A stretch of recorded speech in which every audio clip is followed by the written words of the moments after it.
ప్రియమైన పింఛనుదారులారా, చంద్రబాబే మీ పాలిట రాక్షసుడు. మీ పింఛన్ ఆలస్యానికి కారణం చంద్రబాబే. వాలంటీర్ మీ ఇంటి వద్దకు పెన్షన్ తీసుకుని రావడం లేదా? దానికి కారణం కూడా చంద్రబాబే.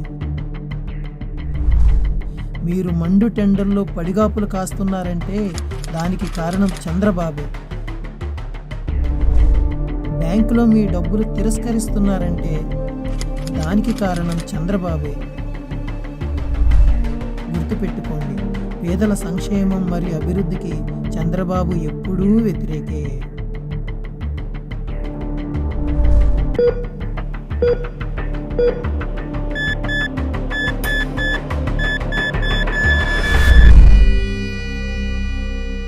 కాబట్టి ఓటు ఎవరికి వేయాలో జాగ్రత్తగా ఆలోచించండి.